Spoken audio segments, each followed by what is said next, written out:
Pour les campagnards, les vacances de Noël sont souvent l'occasion d'aller rendre visite à leur vieille mère à Paris, de monter par le train et d'emprunter parfois l'ancienne voiture familiale dont la vieille dame ne se sert plus guère et qui reste en pension au garage depuis son veuvage. Et donc pour l'un de ces repas traditionnels où l'on vous dit « allez, on va manger des huîtres », vous l'emmenez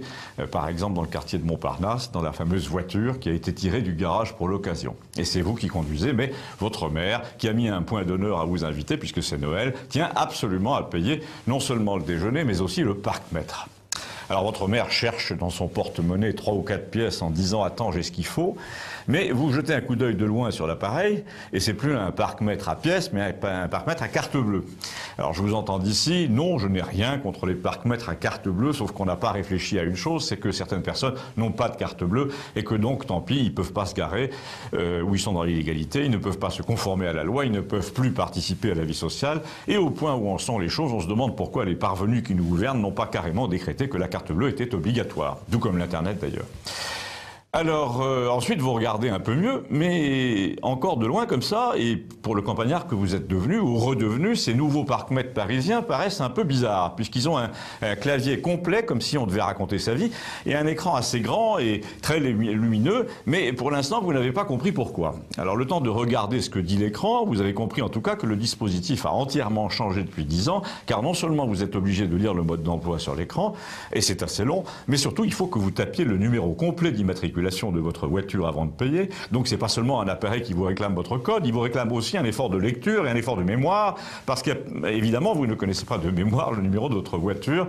mais il vous réclame aussi, et c'est là que je voulais en venir, un effort physique important et même insurmontable pour une vieille dame, ou même pour une dame plus jeune, ou même pour un monsieur qui ne mesure pas au minimum 1,70 m.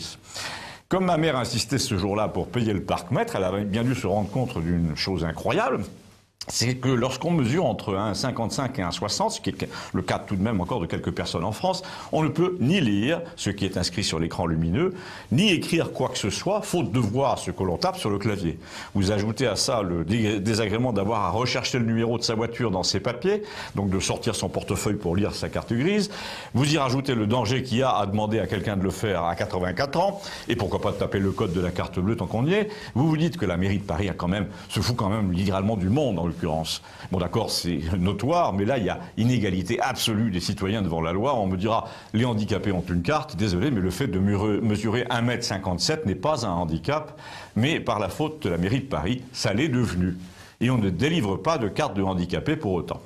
Donc en gros, les Parisiens petits, voire très petits, qui veulent éviter les contraventions, ont intérêt à avoir un tabouret dans leur voiture. Quant à ceux qui n'ont pas de carte bleue, ils sont pratiquement déchus de la plupart de leurs droits civiques depuis 10 ans. Eh bien, si vous aussi, vous êtes sensible au sens irréprochable de l'intérêt général que montre la mairie de Paris, et si vous mesurez moins d'1,60 m, n'hésitez pas à me le dire. Merci.